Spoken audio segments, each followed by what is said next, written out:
Varane and Maguire, top centre back pairing. Try and dribble past man, I dare him. Cause the sight of Varane might scare him. I dare him, double dare him, triple dare him. Sancho man, I can't get near him. Sancho man, I can't get. Woo! Varane and Maguire, top centre back pairing. Try and dribble past man, I dare him. Cause the sight of Varane might scare him. I dare him, double dare him, triple dare him. Sancho man, I can't get near him. Sancho man, I can't get. Sancho man, I can't get. Sancho man, I can't get. Sancho man, I can't get. Woo!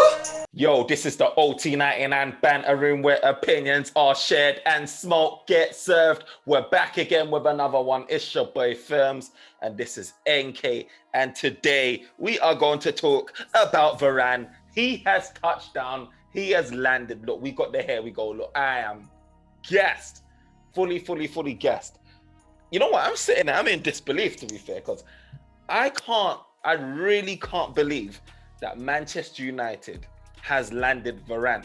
But I think one of the biggest things, it's like a triple whammy. I'll tell you this. One, we've landed Varane. Two, we landed him in his prime and at that price. What's being tweeted around 34 million or whatever, plus add-ons. And on top of that, we have purchased Jadon Sancho as well. I can't remember the last time, I remember talking in one of our bids, I can't remember the last time Manchester United has brought in two top quality stars in one season. And, you know, we're not in turmoil or like, you know what I mean? Like we're not like relegation threat or like finishing like 10th before we decide, we got to splash the bag. Like this is something that we've, obviously we had ESL and all of that stuff, but true stories, like this is something that we're building a team. I can really see us building a team. But what's your thoughts on it, NK, man? How do you feel? Well, I mean, I've been kind of like calm the whole summer. I've been telling you, I say, hey, Sancho Varane, we are gonna get there. And you like, I was smoking something, but the thing is, I felt like this season was the season that we're gonna start to get things a bit kind of alright, losing a Europa League kind of like kick something in the team, But before I even get to that, I've got to give a big shout out to the new kind of a strategy, that they put in place in terms of like transfer. The new director of football, John McGill or whatever his name is, Fletcher. I'll be here. They've been doing a good thing too. But you talk about how we've been able to get Sancho and Varane. Not only have we got them, but we have actually got them before the season started. Before massive. August. And that, number one, is massive. And two, these two guys were our number one priority. Like, when was the last time we actually got the first choice kind of like guy? Last season, we were like, Cavani wasn't our first choice kind of like striker.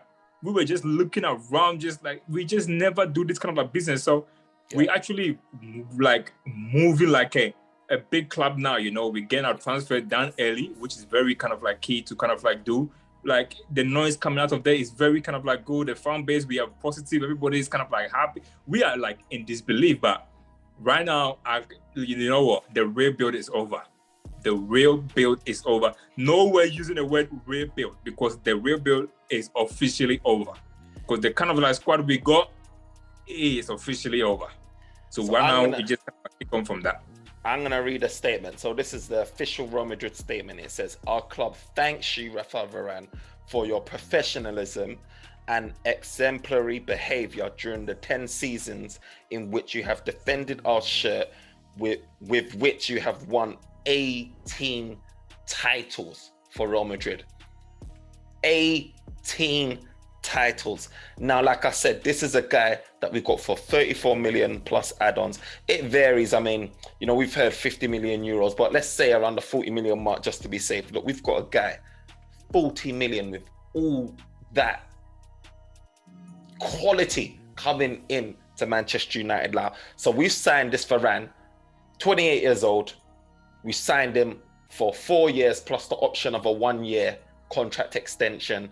He's been roughly on, I heard, around 11 million, I think, euros or something a year. He gets bonuses in his contract, I'm hearing, for winning the Premier League. A week. That's what I'm hearing, euros. So that's like 200,000. 200,000.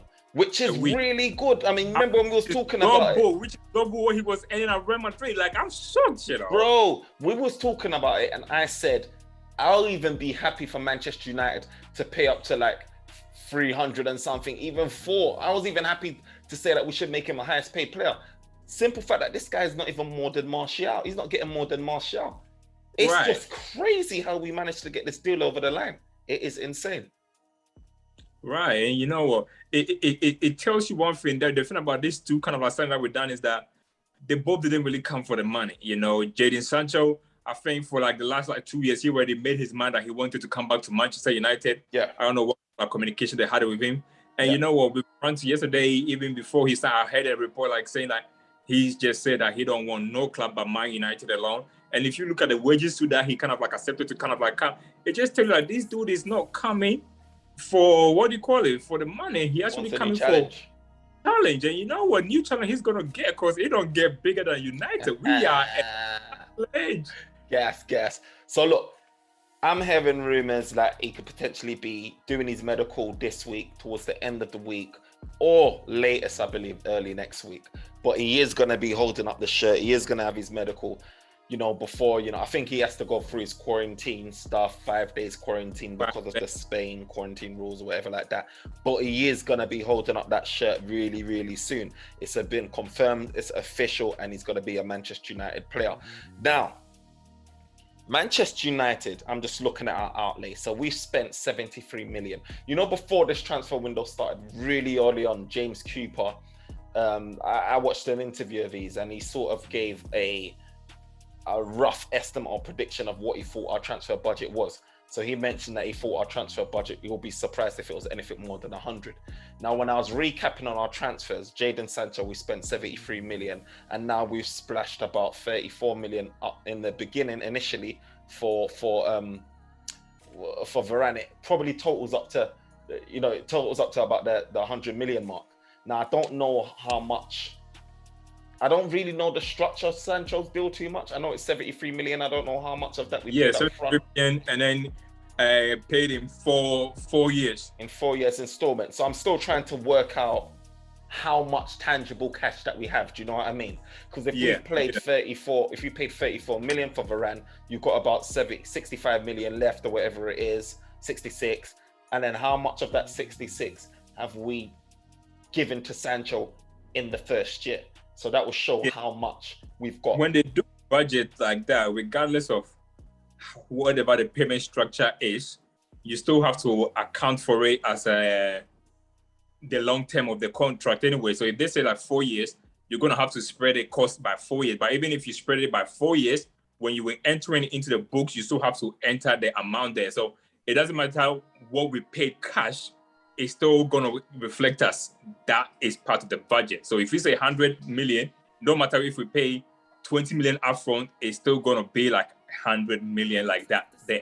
So yeah. I mean, I agree. I mean, I'm just thinking in terms of like, if I've got £100 and I'm being like, you know, I want 3 players, I can give you £30, you £30, and you £30, and then I've got 3 players. If these 3 players are costing £200 each, but they're all willing to accept £30 as a down payment and the rest over the course of 3-4 years, then I can equally get those 3 players, even though that total outlay is costing more than what I've got in my hands as a total. Yeah. What I'm thinking with Jadon Sancho is, because it was over like 4 or 5 years or something like that, that total amount, I'm thinking that we potentially, if you're talking about 73 million and you divide that 73 million by 4 or 5 years, because I don't see why we will pay a massive amount up front only to, do you know what I mean? Only to spread like the remaining 20 million over 4 or 5 years. It kind of doesn't make sense. It makes me feel like it was probably more evenly divided in terms of Jadon Sancho's fee. So I'm thinking if I divide it by, if we're saying 4 years, it's divided, let's just say roughly 4 years. I'm probably thinking that we paid no more than 20 million max in the first year. Yeah, like I probably it's gonna be around like that, like 23 million upfront or whatever, or maybe because they say like it divided by 4, so it all just depends on what the payment structure is. Like, did they pay by cash? It could be anything. 20 million cash first, and then the remaining like kind of like installment. But when they kind of like talk installments, it's always money that you know you're gonna guarantee to get anyway. So that's how all clubs work anyway. So if Dortmund are gonna also buy a player, they're not gonna pay the full cash anyways, you know. So if they get a player that's going to cost them like 30 million, they're going to pay 10 million upfront. So they're still going to have like 10 million of that cash into their bank, because everybody working like, what do you call it, like savings. I work in accounting. You know what? Most of the time, like we got money in there, but we owe the bank so much money that your cash is not actually what money you got. Everybody is just kind of like living on like borrowing terms and stuff like that. So that's how it's gonna. Officially though, I feel like I don't know. I know they talk about 100 million. I feel like United had like 150 million to spend. That's my opinion, anyways. I feel like we had 150, even between 120 to 150 million to spend. That is my opinion, anyways. Because to go into the summer, and I know Oli will probably say, "Hey, I need 3 players. If I can get 4, that's a bonus." No way they will go in with a budget of $100. I know the budget will be the target. We're in London, bro. What do you mean $100? $100 million pounds, bro. Yeah, £100. But look at it. But look at it. Go on. Finish. No. But that's what I'm just trying to say. I feel like they went into this transfer window with a target of signing 3 players. Yeah. Maybe 4 would be a bonus, but the target will be signing 3 players. And 3 players, I feel like they will say, okay, 120 to 150 should be enough to get us the 3 players that we need. And I feel like that's the kind of the conversation that has gone on. So I still feel there's kind of like a bit of change in there for a 3rd player too. But then obviously we haven't talked about the outgoing too, which can obviously influence maybe the 4th signing. I feel like the outgoing will influence the 4th signing. The 3rd signing will come, but the 4th signing will reflect on the outgoings. That's my opinion anyway. I agree with that as well. And that's what I was trying to land. So I know that our next priority is going to be a midfielder. The reports are showing it's all leading to a midfielder, and I think that's the right thing to be doing. But just for argument's sake, let's say if we've already spent about 60 million of our tangible cash, like it's gone now, the rest is over sort of a loan, whatever, over the season, over the years. Let's say we've got about 40 million, because I'm keeping it very strict and saying, about 40 million left, 100 million total budget. 40 million in this market can buy a lot of players. And I feel like this is a special year. The reason why I say that is because there is a lot. I was talking to my friend about this. There's a lot of guys whose contracts actually expire in 2022. Obviously, you've got the bait ones like Mbappe and stuff like that, but there is so many guys. I'm going to read you off just a couple of names, right? Just a few. I mean, there's reams of this stuff, right? But I'm just going to say a few names here that I saw, where their contracts are expiring in 2022. You could literally make a whole football team out of these names. And I was just like, maybe this is why it's so cheap. Maybe this is why. Where are these names gone again? I thought I sent it still. Where is it gone? I can't find it now, for some reason. But there's so many contracts. I mean, if you go away and do your sort of due diligence and do your checking, you'll see that there's so many guys whose contracts is ending I found it in 2022. So look, Kylian Mbappe, 2022. Leon Goretzka, 2022. Varane, obviously we've signed him. Pedri is a little star boy Spanish midfielder. You got Paul Pogba. You got Ansu Fati, many people didn't know about. You got Frank Kessié, who we talked about on our show. Camavinga, Paulo Dybala, Ousmane Dembele, Lorenzo Insigne. Like the list goes on. Like I'm talking about Lorenzo Pellegrini, Boubacar Kamara, Nicolas Belotti. Like, look, it's endless. Daniel Carvajal, look, John Stones even. It's endless. There's so many names that is contract expiring. So I feel like when you've got so many people with a year left on their contract, and you've got this COVID market that's compounded on top of it, I just feel like it's created this scene where 40 million is now the new 80 million. It just seems like you can get anyone these days now for 40 million or less, which is insane. Well, except for Arsenal, because Arsenal paid 50 million for John Stones. So, but it's just crazy. But they bought Nicolas Pepe for like 70 something million, and they got Ben White too for that. And I feel like, it is what it needed in the market. So they have to pay over the board. But I feel like United have now shifted their strategy a bit. What their strategy, I feel like what they're trying to start to target, which even a lot of clubs are even doing that these days, is to either target free players, because this is not the first time we actually signed players who were free. We did it with Cavani on the free transfer, and we hit a bargain there too. And I feel like this season it was more like target like the players who have a year to go on their contract. Yeah. Target them, give them more wages than they just do that, and then just kind of like influence that. Varane is that too. We're trying to do the same thing too with Kamavinga too. He got 1 year left to do that too. We try to even tap the buying mini guy too. Correct. Yeah, but he's saying like, okay, apparently he said no to us for now. He's gonna try to negotiate a contract. Bayern, you know how Bayern are, they don't really like to pay over the odds too. So I don't know. I'm gonna keep on watching that eyes, and I feel like United are gonna keep a very close eye on that transfer dealing. But I think the strategy that we have had this kind of like transfer, yes, if you say, hey, you don't have enough money, how do you get your target without having to spend more? And it's like, you know what, go for the guys that go a year or so left on your contract, because the more contract they go, the more they become expensive. If this was like a few seasons ago, we're probably going to be chasing guys like Pau Torres, the guy towards his game, Tunde or whatever his name is, Kunde. Kunde, you said Tunde.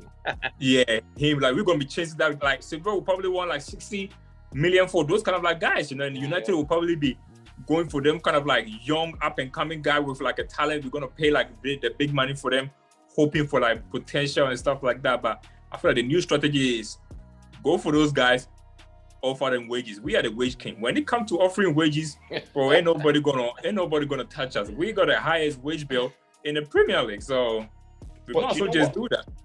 Doesn't this show something about the current sort of setup of where the state of where finances are across Europe, not only in the Premier League but across Europe? If you look at these players now that are on the last year of their contracts, it only screams to me that these clubs are struggling financially, because I mean across Europe to be able to like give these players what they want, give them the money that they want, try to manage their books, because it's just very rare. I mean, if you're looking at guys on the last year of their contract, you can play FM, you can see it's rare to find top gems, especially many top gems on FM, like, and that's a video game.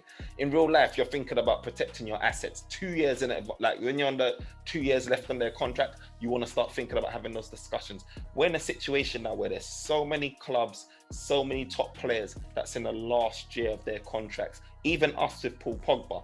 And it just makes me feel like, yeah, I know that we can offer wages and stuff, but we know those discussions with Paul Pogba is going to be very intense as well, and he's going to be asking for quite a lot of money. And I just feel like, obviously, you got Goretzka wanting parity of the top guys as well. Clubs really don't want to go into those discussions, especially in the COVID market, where they're potentially going to have to raise someone's salary by 50% or even double it. You know what I mean? But increase it by 100%. So it just screams to me that, you know, this market is just struggling right now, and you can see why everyone wanted to sign up to ESL. Yeah, the COVID market changed a lot of things too, because like before, how a lot of like the players and even agents themselves make money was through like the transfers. You know, I mean, they go for the transfer teams who have to do like they pay the transfer money, they pay their signing bonuses, and everything is kind of like just covered. That's how they used to make the money. Yeah. But then now, ever since COVID happened, what a lot of the club were doing during the COVID phase, they tried to make a lot of like the players take a pay cut. I mean, Barcelona, for example, a lot of their players took a pay cut in order to balance the book.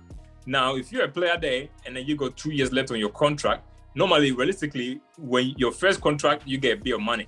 Your second contract is when you jump, you kind of like, your money jump by probably, let's say, 20 or 30% more than you currently earn. It's like, you know, when you are working and then you go in and ask for a raise, that's what your second contract is supposed to be. But because clubs are now broke, the players who are in their peak and then they want that kind of like a new contract with their wages kind of get jumped, the clubs don't want to give that because they don't have the money to do that. And not only do they not do that, they don't have the money to. Some clubs don't even have the money to offer them that too. So they just say, hey, okay, if that's the case, then what I'm going to do is I'm going to run my contract down, because if I go to a club that they don't have to pay me the transfer fee, the money that they're going to use for pay the transfer fee, they're going to give it to me on my wages, and my agent who can get someone that too for what they call a signing fee. Yeah. Thiago done that with Bayern Munich, Liverpool too. You see why Wanwame left to PSG have been the king of free transfer this summer too. So I feel like going forward, it is going to be a lot of the strategies too, because look, guys like Harry Kane can move because the club say, hey, we're not going to give you a new contract because we're not going to give you a lot of money. At the same time, too, we're not going to sell you too because nobody can afford you too. And you do that, a lot of players are going to get stuck. Mbappe, for example, he's smart. Next summer, if he goes, well, don't be surprised if someone pay Mbappe almost like 500,000 a week. Yeah. Because he's gonna end that too.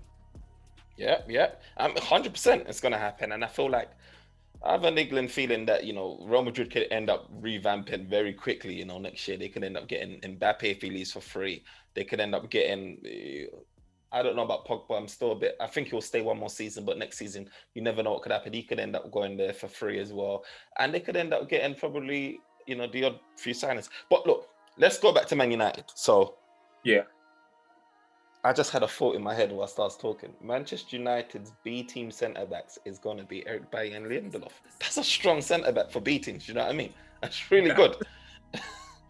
Right now, yeah.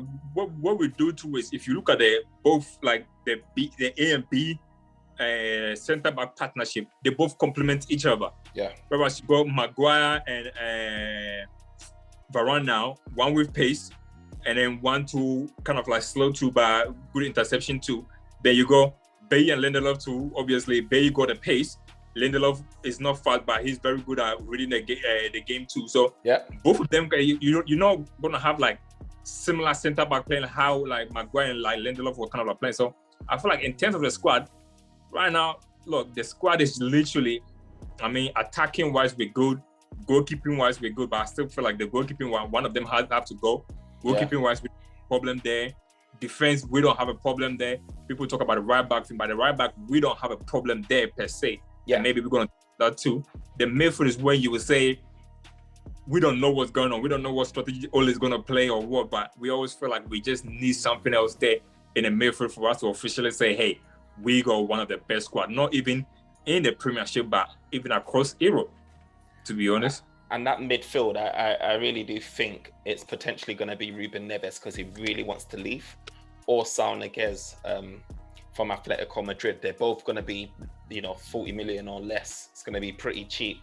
And again, I just feel that would be great money well spent, on either one of them. I think it's not something where you're spending and then if it don't work out, you're thinking, oh my Lord, like I just, spent crazy amounts. I mean, we spent 50 million on Fred and we're still having back and forth about, you know what I mean? And these guys are going to be like 35, 40 million or whatever it is. So it's going to be good business either way. I feel like it's a win-win. I feel like any of them will improve us. It's crazy though, because Saul Niguez, he's a guy that actually signed a contract back in 2017, 9 years. We were talking about Bell signing his long-term contract with Tottenham, yeah, mid-20s, whatever. This is even more crazy. Atletico Madrid had no intention of letting Saul Niguez go, and Saul Niguez had no indication that he wanted to leave, and no thoughts of leaving Spain and Atletico Madrid. Now we're in a situation where he could be leaving. So his contract actually expires in 2026. Can you imagine that? Because he signed such a long contract, and he's still only young. He's still only 26, but either one of those two, I mean, will be an improvement. I don't know if it's the right DM that we need. I still think we need a Wilfred and Diddy, but either one of them coming for that price, I mean, I can't complain. I still feel like even if you've got one of them and Pogba was to leave, Manchester United probably still go out and get a DM again, even if we bought one of those players, two players. So for me, it don't really matter. But what I wanted to get onto, NK, is this, and I wanted to get your thoughts on this. So I was there sitting there thinking, Manchester United has bought Varane. We have Harry Maguire. We all know what Harry Maguire done in the Euros. Manchester United fans, are split with Harry Maguire. Some say he's really great. Some people say, nah. A lot of people ended up being, it's the partnership issue. We've got Varane now, one of the best centre-backs in the world. Now, for me, I was sitting there thinking, do we now have a centre-back partnership that is actually comparable with the best in the Premier League? So I thought, maybe we've got the top 5. No, not maybe I can go top 5. I want to go top 3. But before I even do that, I want to name out some centre backs, right, in the Premier League of the top clubs, and then I'm gonna ask you to score each individual, a score out of 1 and 10, and then what we'll do, we will tally it up. And then we'll see where it ranks. You know what I mean? So all right. So I'm gonna start off with Liverpool. So Liverpool's centre back partnership is Virgil van Dijk.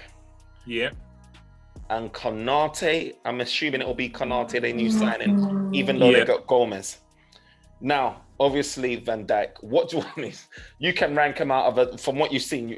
What are you ranking Virgil Van Dijk out of 10?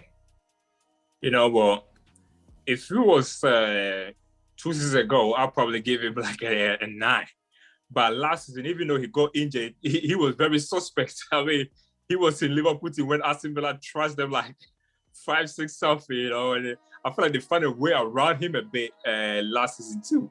So I don't know, but regardless of that, he's class. He's very strong present there, great in the air too. He scored goals too, which is one thing about centre backs that you need to. He cover up too on one-on-one kind of like thing. So I think he's still one of the best when it comes to one-on-one defending too. I'll give him an 8. Definitely give him an 8. And Konate? Konate, I haven't seen a lot of him. The last time I saw him was when they played against United and they played at the back. Because in that time we were looking at the other guy that we were supposed to get. What's his name again? Upamecano. Upamecano. That's what the guy we were watching. He had a terrible game, I remember. And Konate, he stood out to me at the time. He actually stood out to me. But then again, they were playing at the back. Now, I did watch Liverpool last preseason game. I did watch, man. He was very solid. I know it was like preseason, but he was winning like the one-on-one kind of like defending everything. He was winning that too. He was making like last minute kind of like interceptions and everything. I think he's quality, but because he still haven't tested himself in the Premiership just yet, I will give him a 6. 6. Yeah. Cool. Now for me, I give Van Dijk, from what I've seen, he has to get a 9, a solid 9 from me. A solid 9 from me. I mean, he's won Ballon. Do you know what I mean? And yeah, he's just quality. He's got speed, he's got height, he scores goals, he contributes as well, he's a leader. So for me, he gets a solid 9. I mean, the only reservation for me not giving him a 10 is because it's not even actually his fault. It's just people. I just didn't see him get tested enough on a 1-to-1 to actually know what it was about. It feels like there's a point where players are not avoiding him, but it's not anything fault of himself. And Konate, I'll give him again, what you said was very key about not being tested in the Premier League. He has had a few injuries here and there. He's not really. What country is he from? Is he French? I think he's French. So him and Upamecano, they both French. And Upamecano didn't go to the Euros. He didn't go to the Euros, did he? No. Wow. I mean, okay. Yeah. But I'll give Konate, I'll give him a 6 as well. I'll keep it with a 6. Yeah. Okay. Manchester United, Harry Maguire. Harry Maguire, you know what? Maguire, he's just one of those guys that, I mean, he had a very, he had a good Euros. On Euros, if you watch him on the Euros alone, bro, you give him a 9, just on that. But when you watch United too, he's good too, but I feel like playing against Lindelof too, it made him make some kind of decisions that normally he's not supposed to do. Like, he was more like when Pogba first came to United and he felt like he has to be the guy that had to do everything, like assist and score, just do too much. And I feel like he done that a bit last year at the beginning before he kind of found form. I mean, I still remember that, what do you call it? Everton goal, where the free kick, he went first when he was supposed to hold the line because he was so anxious to clear the ball because he felt like if I don't clear it, no one's going to clear it back. Obviously, he's not the quality that's kind of there. He had a good season last season there too, with the Euros too. I'm gonna give Harry a 7. I'm gonna give him a 7 because I feel like, because I gave Van Dijk an 8 because obviously he had a thing. I feel like Maguire just need another kind of good centre back next to him to level that. I want that kind of the way he was playing the Euros. I want that throughout the whole season for Man United. And if he can do that, then he will be on the 8-9. And he needs to get goals too. He needs to add goals. He don't have a lot of goals. He has not been scoring. And as a defender, I feel like as long as you defend, you need to add a goal. So because he doesn't go the goals yet, and his form was not throughout the whole season, I will give him a 7. Once he starts scoring goals, that's another one. Keep the form, and that's another one. So yeah, Harry, 7. Varane, you know what?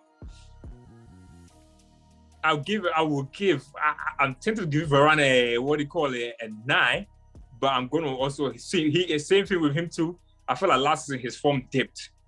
His form did for Real Madrid too. He had a little bit like injury. I saw him play when Liverpool played Real Madrid, and he didn't have the best of game around that time too. The Euros, I watched the Euros, so I feel like the Euros he was very kind of like solid. Didn't get tested as much because France always kind of like dominated the ball too. But yeah, last season his form kind of like dipped, had 1 or 2 like injuries too.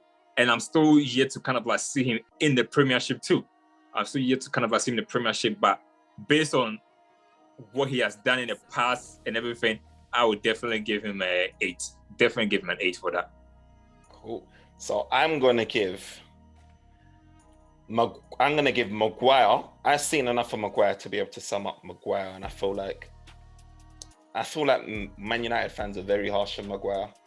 And he was prone to a lot of mistakes. I mean, I know his speed, he lacks it. I know that his headers, like on target, attacking wise, is needs more direction.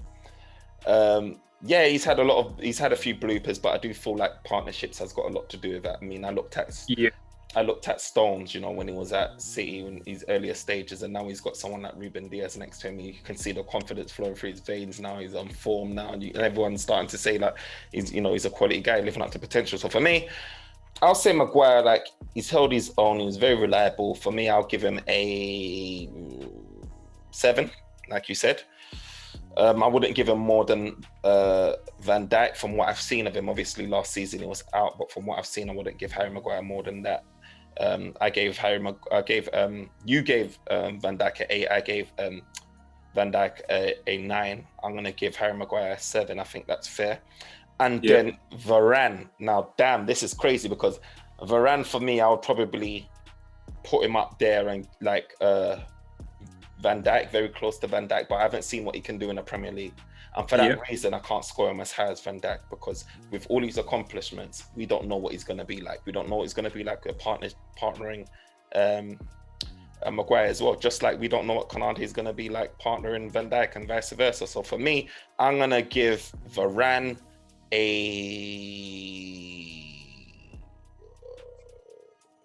this is tough. I'm going to give him I scored Van Dijk 9. I'm going to give him 8. I think maybe an 8, just because of what he's done in his career. Okay, let's move on. Now Chelsea's one's interesting. So Chelsea, they play like with 3 centre backs, right? So they've got Thiago Silva, they've got Rudiger, and now they've got Koundé. Now I'm not sure Koundé is going to start. I mean, I'm assuming he may start. I don't know if they're going to play 3 at the back and maybe play Koundé right side of the back 3. Because right now, sometimes they play that James there. Or maybe he's going to be like rotating in and out too. So let's just say, who would you say the best 3 is out of those 3? I'd say Rudiger. You would say Rudiger and Thiago, or Rudiger, Koundé? No, just Rudiger. Oh, for 2 of them, you mean? Yeah, I'm doing partnership. I think it will be Rudiger and Thiago. I mean, Christensen plays and everything though, but he's just one guy you don't think he... I will go with Thiago Silva and Rudiger, because bro, Koundé, I'll give that guy 5, so don't even put him in. Oh, that's naughty. Okay, so Thiago Silva. Thiago Silva, I mean, I saw him like last season. He didn't start kind of like good. I felt like when Lampard was there, he was getting exposed a lot when they used to play 2 at the back. Chelsea, the whole of Chelsea backline were getting exposed a lot. It was only when the manager came in and switched to the back 3, that's when they kind of like started to have like that little protection that they needed. And Rudiger too, he didn't start until Tuchel came in to play back 3 too. So because of his age, I feel like he doesn't have the legs pace-wise to just do that. You play 2 at the back and he's gonna get exposed. So for that alone, I'll give him a 6. I'll give him a 6. And Rudiger too, same thing too. I'll give him a 6 too, because I feel he's a solid defender too. But once you go to the back, these guys, they're just not as good as they're supposed to be, All these kind of like guys right now, Rudiger, I'll say maybe he's a bit stronger and faster, but he's kind of like on the same level as Lindelof. I mean, if you put Lindelof there, Lindelof and Rudiger and even Thiago Silva used to be great, but if you are judging them currently on last season, bro, they're not far from each other. they really don't. Lindelof can read the game well, whereas Rudiger cannot do that. Thiago Silva too, maybe he know how to read the game well, but he doesn't have the legs too. He doesn't have the legs too. So I'll give both of them a 6. Like both of them a 6. Unless they play further back, just will get exposed. So both of them a 6 for me. I think you raised a good point about, that 2 at the back and then being exposed, and when Tuchel came and he played 3 at the back and they look a lot more assured. And I think that's what we're seeing now. We're seeing Rudiger, we're seeing Thiago Silva, and we're seeing I don't know if is it Christensen or if it's sometimes he plays Reece James or something like that, or something like that. So maybe, for that reason, it is a valid point. Now for me, Thiago Silva is one of those guys that came decorated as well. He came from PSG or whatever. He came decorated with many different, French titles, etc. Obviously, the PSG, you're guaranteed to win, titles there, but not taking anything away from him. I feel like he is a quality centre back, but it's just that he's past it now. His age, I feel like, is past it, and in the league, I feel like he's struggling to keep up pace with the Premier League. But when he is fit, he is a good guy that can read the game. But for me, I would probably give Thiago. I think 6 is fair. I'll give him a 6. I think 6 is fair. With Rudiger now, I personally like Rudiger. I feel like Rudiger is someone that's made for the Premier League. I think Rudiger's he's got the pace, he's got strength, like physical, decent in the air, decent on the ball. He's very aggressive. I think the downside of Rudiger is the fact that he's a hothead. You can wind up Rudiger, and when he's that much of a hothead, he could become a liability because people now start to get under his skin. Before you know it, the guy's getting 2 yellow cards or a red card, and he's getting sent off, and you're down to 10 men. For that reason, I'll probably give Rudiger. I wouldn't rate him the same as Thiago Silva. I know that Thiago Silva is decorated and that with medals and trophies and all of that stuff, but I think Rudiger, for me, is slightly better. So I'll give Rudiger 6.5. Yeah, 6.5. Because to be honest with you, look, there's no big difference between Rudiger and Baye. If Baye stay fit, they both kind of like on the same level. Honestly, I think Rudiger's probably a bit more disciplined than Baye. I think Baye's probably got that a little bit more of a mistake in him, a little bit more rashness in him. So I'll probably still put Rudiger there. But let's move on. Leicester City. Now, this one was a tough one as well because Leicester play with a back 3. So they play Soyuncu, Fofana, and Evans. Now, if we're going to pick the best, the back, we're rating centre-back pair partnerships out there. So we're going to think, who's that partnership got to be? Is it going to be, are we including Fofana? I think we've got to include Fofana. And it's just whether it's going to be Soyuncu we're rating or whether it's going to be Evans that we're rating. Let's go for Evans because he's a captain. He's a club captain. I think he played more games anyway still. As a final two, that guy had a shocking Euros for Turkey. He had a shocking Euros. Bro, that guy was so exposed. He didn't even know where he was from. All right, cool. Fofana. I feel he was new in the Premiership too. I didn't really watch a lot of Leicester, but I had a lot of good stuff. A lot of good reviews about him and everything. And once again, as a center, if you're a centre back and you play from the back, naturally, what tells me is that the manager don't trust one of you to do the 2 at the back. So if a manager don't trust one of you to do the 2 at the back, it means that one of you is no more than a 7, or both of you are no more than a 7. Because if you go a 7 and a 7 out of rating, bro, you start them 2 as a 2 centre back. But when you have less than a 7, then you go for a back 3. So for the fact that they switched to a back 3, and because Leicester previously have always played a back 2. Yeah. They've always played back 2. I think I don't know if Evans got injured or the other guy, the Turkish one. Yeah. He must have got injured. I think that's why they switched to a back 3. And then when they came back, they just thought, what, let's just stick to that. But I'll give him a 6. Ooh, 6. Harsh. Yep. Okay. Evans. Well, if I still, I'll give him a 5.5. What? 5.5? I'll give him a 5.5. Look, he's he's a good centre back. Don't get me wrong. He don't get a goal, so that take a point, 1 point off him too. But the thing about him is that in the big games, when Leicester need like him the most, he always seems to let them down, bro. Like if you watch 2 seasons ago, when we faced Leicester on the final day, he gave away the penalty, literally cost them Champions League football. And this season, they collapsed towards the end. They collapsed, and the minute that other defender got injured, that was it for Leicester. That was it.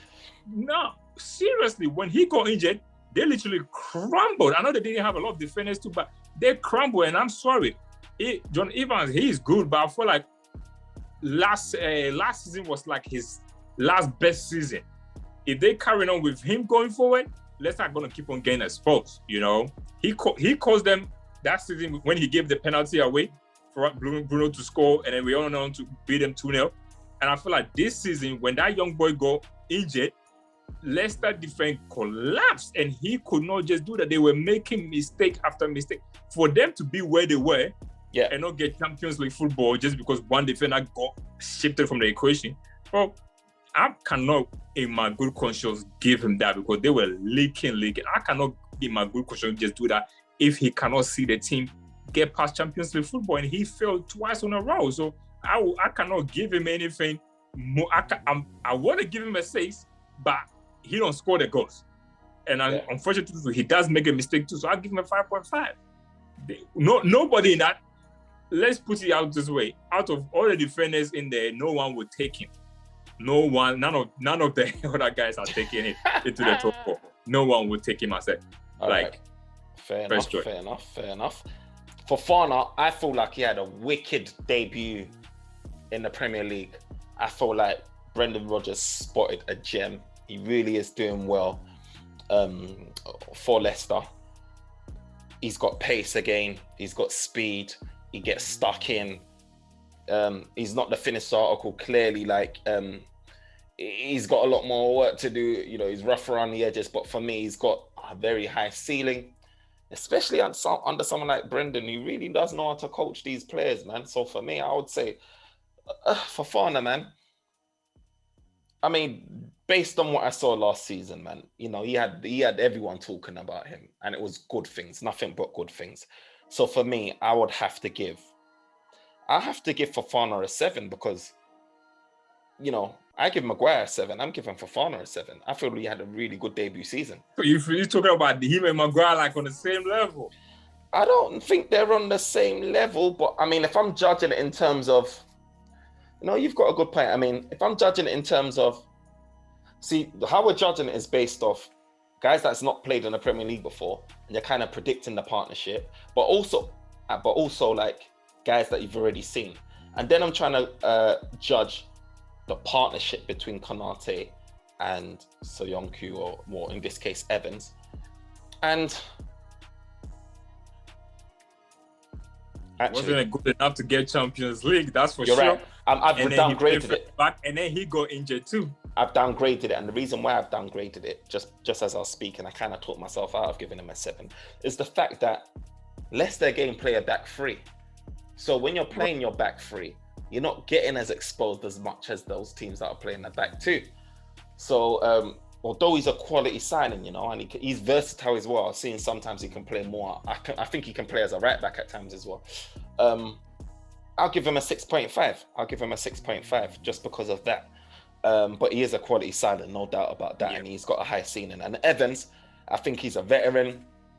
You know, he's one of them ones like Smalling that just, he gives you a solid average, a solid professional performance each game. You know, he's not like each game. He's not bells and whistles and nothing like that, but he gives you a solid performance. He's like a Lindelof, do you know what I mean?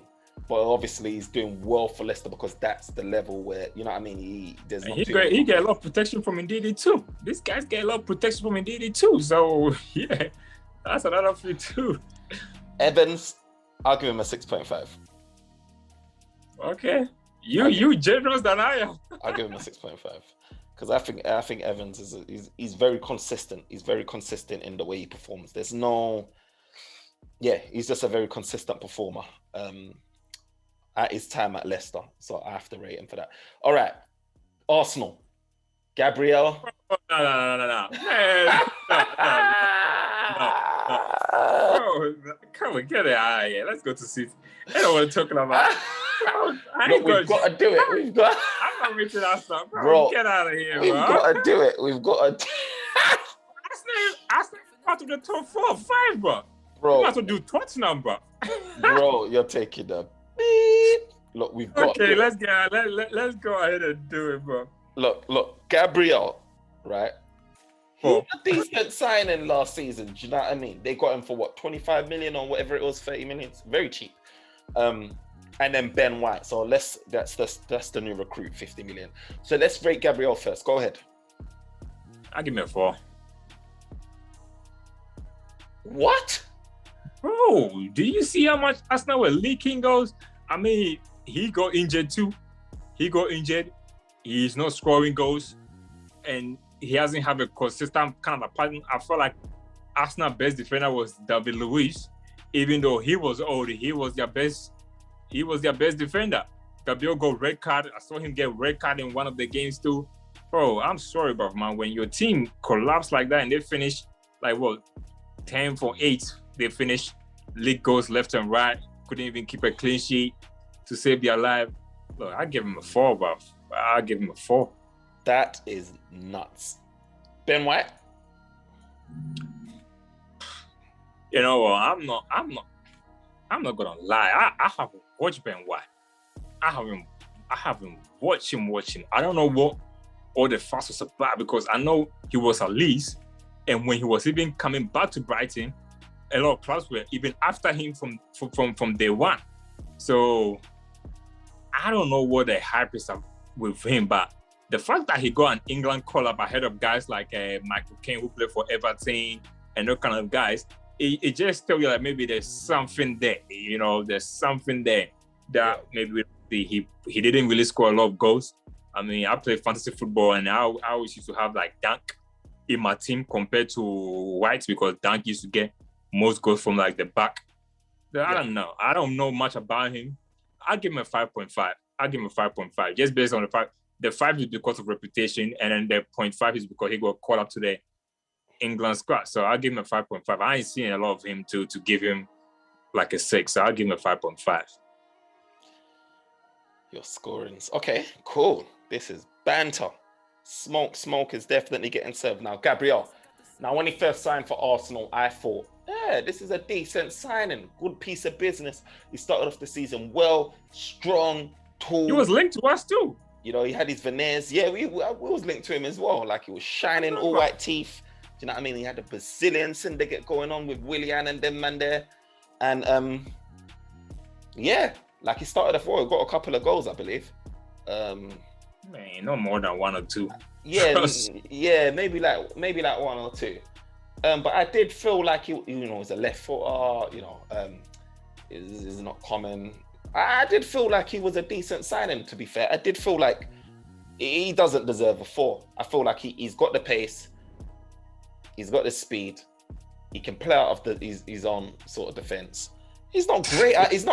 I mean, he's not great at all of these things, but I do feel like a 4 is crazy. I mean, a 4 is like, I don't even know. We're going into like, maybe we're looking at Aston Villa, not even Aston Villa, man. Maybe we're looking at Newcastle, man, or whatever like that. So for me, Minks is better than him.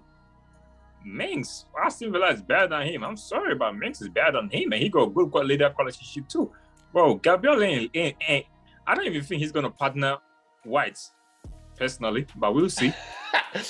I'm giving him a 5. I'm giving him a standard 5 because Chamberlain is better than him. Possibly. I'll probably see Ben White and Chamberlain as their centre back. I will see. Ben White, he had a good successful loan at Brighton? Yeah, good successful loan at Brighton. He's a good gem. I do feel like Ben White has got a high ceiling. If you manage Ben White well, he's got a good ceiling. I do feel like he's going to be a good signing for Arsenal, even though I do banter them and say, they overpaid, which I feel like they did because, Englishmen get the tax as well. I think it was probably worth about 30 million. no more than 40, but they paid that extra tax. For me, Ben White, you know, from what I've seen at Brighton and what I've seen, what club is? Well, I've just had a mind for it. What club is he at now? Is it Brighton? Yeah. Who? Ben White. Yeah, Brighton. He was a Brighton player, and then went on loan at Leeds when they were in the Championship. And so then he got promoted to Leeds, but then Leeds wanted to buy him, but Brighton kept him. He had a good loan at Leeds. That's it. And then obviously he's at Brighton now. Yeah, so he passed the Championship test, came to the he done the same thing like Tuanzebe done for Aston Villa when he went on loan. Did good on loan, got them promoted, and then instead of them to go back there, we just decided to keep him. So yeah. I would give Ben White a 5.5. I'll give Ben White a 5.5. I haven't seen fully what he can do in the Premier League. I mean, I haven't really been watching Brighton, to be fair, so probably Brighton play three at the back too. They play three at the back. So again, there's that. Yeah, I think they do play three at the back. So again, that's that. It's a bit of protection there. And, you know, I feel like this is a step up now. It's going to be a step up for him. So let's see what he's about. But for me, I feel like he's got a good ceiling, a high ceiling, and potentially I could be here talking, you know, this time next year that, you know, Ben White is a 7. You know what I mean? He could have grown up, but for now, gone up the ranks. Sorry, but for now, I'll give him a solid 5.5. But let's move on. City. Whew. Now, I've picked out Stones and Ruben Dias. Would you say that that's their 2 centre backs? Everyone in the Premiership. Let's go with them then, because I was thinking Laporte, but Laporte was holding bench. Laporte hardly played. He hardly plays. Yeah, he hardly. So Stones and Ruben Dias. Let's start with Stones. You know, Stones. He had his best season yet. You know, there was question mark about him. I feel like they bought Ruben Dias to come and replace Stones. They didn't buy Ruben Dias to come and partner Stones. They bought him to replace him, but they kind of like partnership that them to form. And you know what?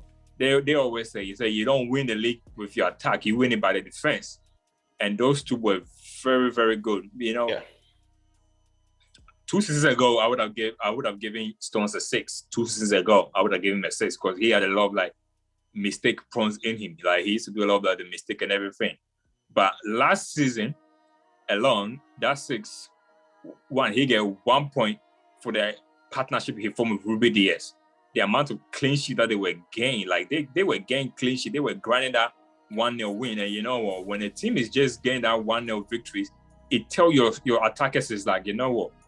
We are keeping a clean sheet. All we got to do is just find a way to get that goal. It give the strikers to that confidence in like, if we find a way to score one, we win the game.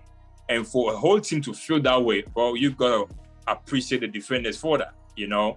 Liverpool had it when Liverpool scored, they don't like no team go score again because we got like Van Dijk there too. I feel like Stones did that too. So that the clean sheet that he had, I'll give him a 1 on top of that 6 to make it a 7. And another reason I'm going to give him another 1 to is, bro, he scored a lot of City's goal.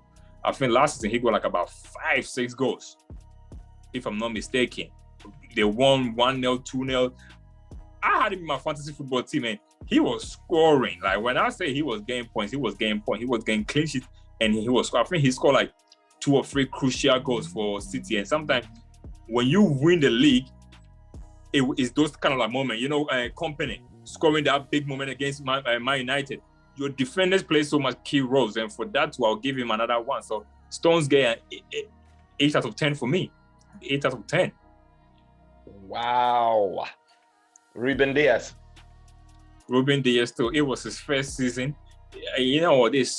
Ruben Dias is a classic example of when people talk nonsense about, oh, we don't know how the Premiership is gonna test him out. Like him and Bruno Fernandes, you know, they came from the Portuguese league. If anybody was gonna go by Ruben Dias, like, oh, he's from the Portuguese league. But if Man United were linked with Ruben Dias and let's just say another defender, nobody's gonna say let's go for Ruben Dias because he's in the Portuguese league. He came there. Not only did he come in there in his first season, bro, he bossed the defense. He was a leader in that City backline, and he won the PFA Player of the year too. So he had the same kind of like impact that Bruno Fernandes had. And if you were going to be rating Bruno Fernandes, you would give Bruno Fernandes a 9 right now, because for him to come and literally have that kind of like impact was big. Now, I'm not going to give him a 9, and I'm going to give him, I was going to give him an 8, because just like Stones, he was keeping clean sheet too. He got a bit of goals too, but he get that extra 5 because I feel like last season he was the best defender in the Premiership. He got a PFA player of the season too, and basically, you know what, he brought this kind of like calmness to like that City defense that they haven't since his company kind of like was there. You know, since company left, like the season before that, they didn't win the league because of their defense. He came there, no, they didn't win the league, bro. They won it by keeping a lot of clean sheet. It reminded me of that Vidic and Ferdinand. You know, when we had that long clean sheet, that I think we broke a record. We went like 8 goals with it. They were kind of like similar, kind of like that. For that, I give him an 8.5. I give him an 8.5. I'm not gonna give no defender a 9 just yet. I'll give him an 8.5. 8.5 for me. So out of all the defenders I've rated today, he will be my highest rating, and I'll give him an 8.5. Fair. So I agree with parts of what you said. Some probably I disagree on with more. I agree with Ruben, less with Stones. So for me, Stones was a guy that he reminds me of Luke Shaw in a sense, where there was these 2 British young talents, had loads of potential. It was a confidence thing in the beginning with Shaw. Then he got bad injuries and stuff, which compounded on top of that. But now he's found form. You know, he's been called Shawberto Carlos or whatever like that. Stones as well is one of those guys that came to City, didn't start off well for a number of years. He was holding bench, and then he found form with the correct partnership. But because he hasn't been doing it long enough for me to see that, what he's really about, what he's really made of, his minerals and stuff like that. For me, I wouldn't rate him as high as what you went with an 8. For me, I'll probably give him, because he only had like maybe a second half of the season where he performed well. He had a good season, bro. Go check how many goals he scored. I know. He got some crucial goals. Don't get me wrong. I know, but for me, he was okay at England too, bro. He was okay at England too. I agree. I mean, but that second half of the season, he was amazing. Yes. And if he was performing like that first half of the season, or even performing like that over a couple of years or whatever, then I'll be like, okay, yeah, this is he's certified. But for me, I feel like the verdict is still out on Stones. He had a quality second half of the season and into the Euros, but I just still feel like the verdict's out. This season that's coming up, I expect more of the same from him. I don't expect him to dwindle or anything like that. But for me, I wouldn't give Stones I would give Stones a 7. Okay. That's fair. Yeah, I'll give him a 7. Just because he turned it around so much in the second half of the season, but he wasn't cutting it in the first half. And I have reservations about him as a centre-back. And Ruben Dias, obviously, you said it all. PFA, he came as a young defender. I was even having doubts about, is he going to gel? Is he going to fit? He came, he silenced everyone. He's actually a leader as well. He screams to me already captain material for City, and he's not captain, but I just get the vibe that one day he could potentially be captain for City. Did he get a couple of goals last season as well, Ruben Dias? I can't remember. He got a couple. I think he got Stone definitely got more goals than him, but he did get I think he probably got 3 in a Premiership. I think he got some goals. I mean, he was certified all round. I mean, in there. I can't really see any flaws with Ruben Dias, to be fair. And for me, I feel like he's had an impact almost like Van Dijk had with Liverpool in ways. Right. Do you know what I mean? They went on to lift the Premier League. For me, I'll give Ruben Dias probably an 8.5 like you did, because Van Dijk, I don't think his impact was as certain as Van Dijk. I think Van Dijk came and he had Gomez. He had people he had Gomez, and he had sometimes that one his partner, he would switch between Gomez and another centre back as well, and was still holding it up. I can't remember who the other centre back was. It was Gomez, and then it was Switch. Matip or something like that. Yeah, the Cameroonian guy. Yeah. Matip, Matip, and he was still holding it up. Obviously, Alisson had a part to play in that, but he was still holding it down, so it didn't matter who was beside him, he was doing that. And I don't know if Ruben Diaz would be the same if he had Laporte standing next to him throughout this. I don't know if they kept on changing those partnerships, whether Ruben Diaz would be holding that same level of performance. So for that reason, I give him an 8.5. And last but not least, anyway, Tottenham. Toby Alderweireld and Dyer. And again, Toby left. Oh yeah, he's gone now, innit? So he's gone now. So I'll probably give it to Sanchez, bro. Oh, Sanchez, yeah. Let me switch it to Sanchez. So Sanchez, I think they're gonna get another centre back, so maybe we can. But yeah, Toby Alderweireld went to a Middle Eastern team or something. But anyway, Sanchez. What do you rate Sanchez at? 4.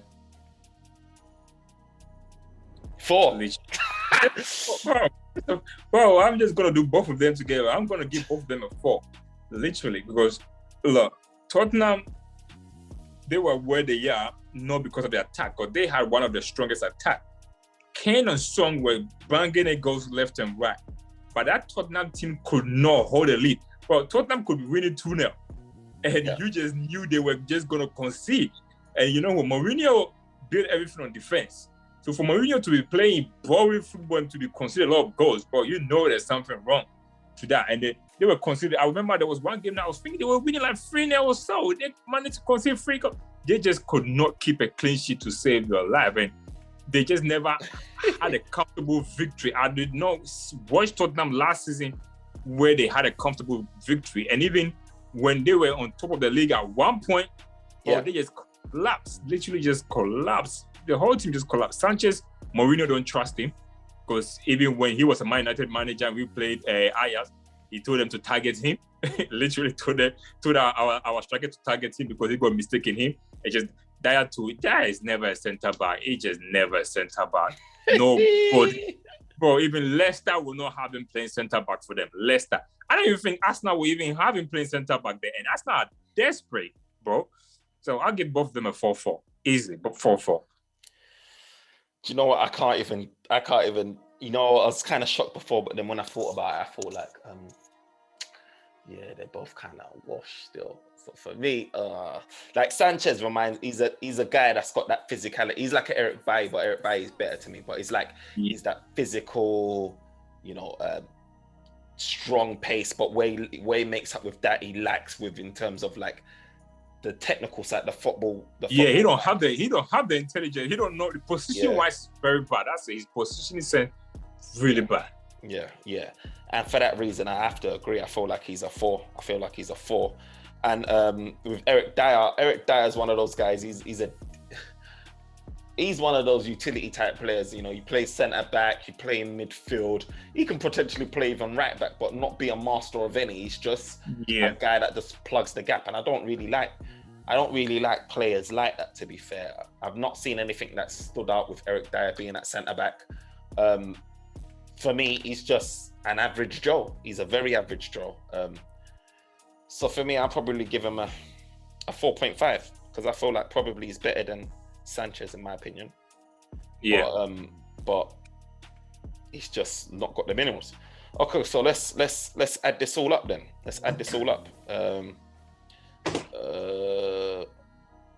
Wow. Okay, cool. I'll start from lowest to highest, yeah? Yep. Okay, so that's what I've been doing whilst my head has been like, I've been sort of looking at this scoreline. Okay, so cool.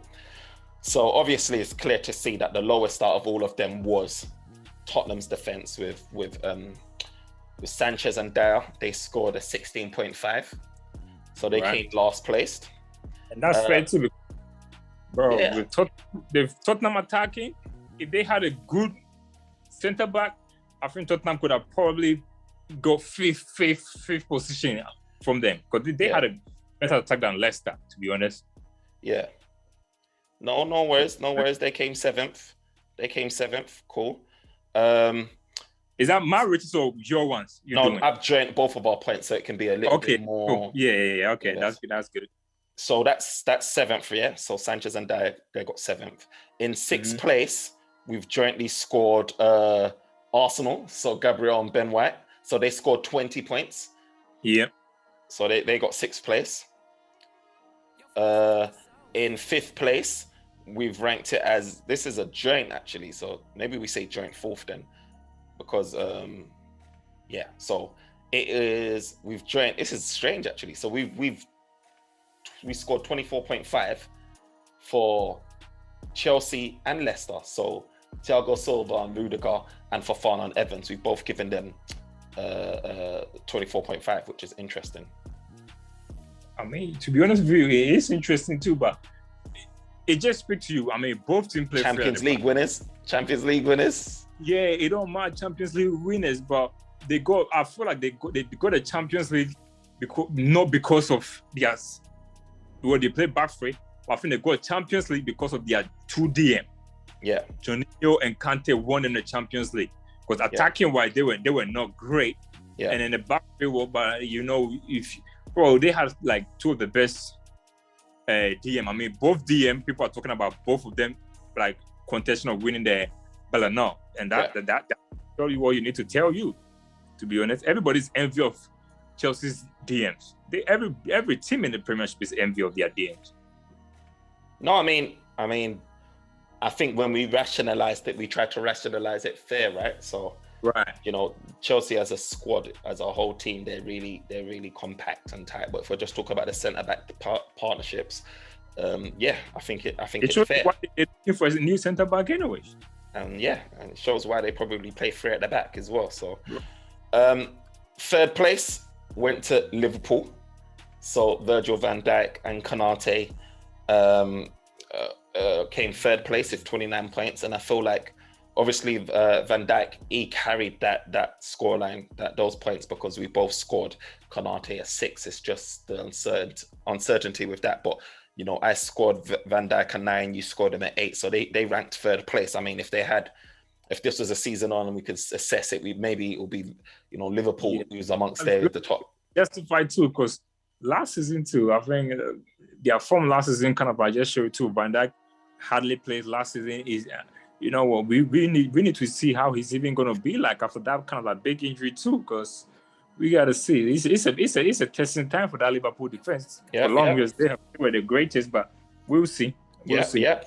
Coming in second place. Ooh. So look, in second place, we've got Manchester United. Yeah. So Manchester United, we scored them on a 30. So they're second, 30 points. You scored Maguire 7. I scored Maguire 7. You scored Varane 8. I scored Varane 8, equaling 30 points. Again, I think Maguire is fair 7. I think he's been a consistent guy. He's good aerially, do you know what I mean? But he's still got his flaws. With a good partnership, he can be, we can elevate him hopefully.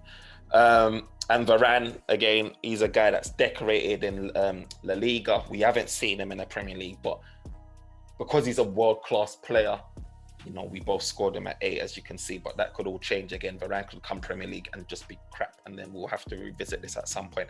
And then obviously City, Premier League winners, John Stones, Ruben Dias, because of our high scorings actually for Ruben Dias, he kind of lifted them to 31.5. See, I scored Stones a 7, you gave Stones an 8, but because we scored, even if you did give Stones a 7, they would have still nicked it, with 30.5 anyway, because Ruben Dias has just been that good and we both gave him his flowers. Do you know what I mean? So they nick it as the best centre-back partnership in the Premier League, followed by Manchester United. And I think it's fair, followed by Liverpool. So I think it's fair. Because if you look at all these centre-backs that we just listed, especially like the top 3 anyways, City are the only team that are going to go into the season with the same back 2, because they don't have to change a lot. It's still going to be both. If there's no injuries anyway, they're going to start with Ruben Dias and Stones there. We're going to have Maguire and Varane now. In my opinion, I feel like Maguire and Varane got the potential to become better than these two. and we will just see how their partnership go, clean sheets and goal. They need to add goals into those kind of like Maguire need to score at least minimum 3 goals for United. That's the minimum. He needs to add the goals to it too. And Varane too. I don't know about Varane in terms of like corner and he's good in the air. He's really good in the air. Yeah. In terms of like goals and stuff like that too. But between those two, they gotta get like 5 goals between them. And I feel like that will put they right now, a lot of eyes are gonna be on them to push. Because if you look at it, Maguire is better than John Stones. Yeah. On paper, anyways. And then you go Varane too on paper is better than Ruben Diaz. Yeah. So there's no way why we cannot end up kicking it on too. And Liverpool too, look, Van Dijk too, I feel like yes, he's great. You can never rule him out, but he's coming from a big injury. So there's gonna be a lot of doubts with him. Is he still gonna have the speed? Is he gonna be scared about if he's gonna just get injured again? You know, mentally we don't know where he's gonna be at too. The new guy too. He's a new guy in the Premiership too. So I think it's only fair. I think we've done a very good job, especially with the top 3. You will not have it any other way. I tell you what, right? Varane got 2 goals last season and 2 goals the season before that in 19-20. I was just checking his stats as you were talking. Yeah. He also got an assist in that season too. So if we round it up and just say, you know, Varane, if we can get 2 goals from Varane, that would be great. Do you know what I mean? Varane to get 3. Do you know what I mean? Let's get that. If we can get 4 goals from our centre backs, 2 from Maguire, 3 from Maguire, 2 from Varane, then that's 5 goals there. That's brilliant. And we'll add to our goals tally because we're going to need it. We're going to need all of that firepower to try and close down City and lift that title. But I still think that we're a couple of signings away from really, really saying it. You know, the Premier League is ours. No, we're not, bro. No, we're not. Say what you want to do. Say, bro. We got. No, win the Premiership, but we got a title. Title challenge, but Premier League winning is something else. Yeah, if City win it, first of all, with the squad we got, for the first time in a long time, we are going to the season not worried about top 4. Top 4 is guaranteed. We have to be guaranteed. To be honest with you, I feel like top 4 is guaranteed because the way Oli plays, and especially with the players that we have, there is no way where we struggle to get top 4. So we are going to get top 4. African Cup of Nations. Remember African Cup of Nations? Mane and Salah's off as well. Right. You know what? I'll be sure. If Oli don't get top 4, he gets sacked. Like, straight sacked. Yeah. But I feel like he's going to get top 4. I don't see us getting past. Like, even, you know what? After Liverpool, and then Man City, and then Chelsea, and then obviously us. These are the only 4. I don't see Tottenham with their new manager. I don't see them being a threat. Leicester are the threat, but I feel like they always just mentally, I feel like that last 2 seasons, they're not going to get lucky where they always have a good start like that. I don't think they're going to get lucky like that. Vardy is getting old. I don't think they got a new striker to replace him. Let's see how he back has kind of like started too. Their backline is getting old too. I mean, Evans is getting old too, so they're going to need some kind of a leadership there too. Yeah. Madison, still not the same attacking wise too. Yeah. So I don't know. Leicester, they are probably the only threat in terms of like getting to that top 4, but I feel like we got enough to push them out. I feel like we really got enough to like push them out. So top 4 guarantee. Title challenge, bro. I want to see us there neck and neck until like April. Push them all the way to like January, February, and then after February time, you know, if we are still deep in the Champions League, and then let's just see what happens after that. But bro, I don't want January to come and we like. I don't want to be. Look, by April, I want us to be like 4 or 5 points behind whoever is on top. 4 or 5 points. It's fair. If it's 4 or 5 points, then you know that there's still that kind of a belief there. But don't be like 10, 12 points. None of that, bro. None of that. So I mean, for me, I feel like the gap was so big between us and City last season. Yes, we bought some quality players to hopefully try and close that gap, but City still need to do their transfer business. I heard that, Grealish is almost, they're looking at getting Grealish. I know they want a striker. I don't know if they're going to get a striker like that. And then Chelsea and all these other clubs have still got to do their business. The transfer window hasn't ended. I feel like once the transfer window closes, I'll be able to have a clearer sense of what the season could look like in terms of whether we're still going to have a massive gap or, whether we're really, really talking about going into the last couple of games only a couple of points behind, your City or whatever. So yeah, but is it safe for you to say that top 4 is guaranteed? Look, in my sleep, you can clip this, you can say it in you can subtitle it in multilingual. Look, That's top 4 is guaranteed. Ain't no way Arsenal are gonna finish like Arsenal. Oh, fuck. And Tottenham too. Their manager, I don't think their manager is that great to get them top 4. I mean, he tried it with what do you call it? Yeah. With Wolves. Yeah. But even them last season, they were shocking. Yeah. And I don't know how they always play free at the back.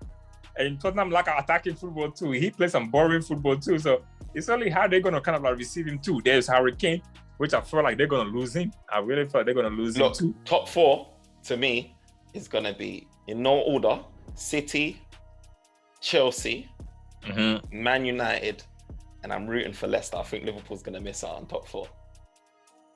Nah, I think they're gonna make it. When you have those kind of like players like that, like last season, Liverpool were shocking. They should have not been near the Champions League. But when you have those kind of like players, they always dig you out. You know how we got Champions League when we got it last day from Leicester a few seasons back. That's what quality players do for you. That's what quality players do. And I feel like they got the quality players. I mean, they might have a dip in form in January, February time because of African nations.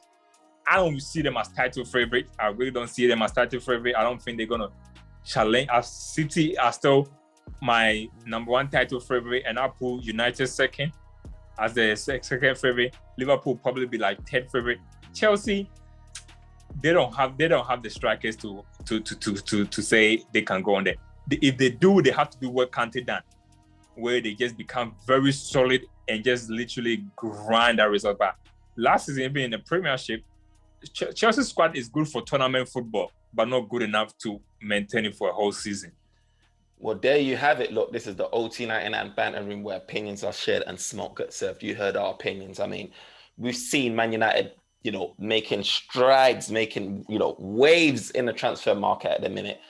City's weakened, Aguero's gone. We've seen them after Grealish and other signings. We've seen Liverpool only get Konate, which I don't feel is enough. They haven't strengthened enough. And then we've seen, Chelsea are also after a striker, the missing piece to the puzzle. Look, after the season, we'll be able to see where we're at, and maybe we'll revisit this after the transfer window, has finally concluded. But until then, remember to like, comment, subscribe, and support the team. Follow me on Twitter @99banter, on Instagram @OT99_banterroom, and on TikTok @OT99banterroom, all one word. Remember to like, comment, and subscribe. Peace.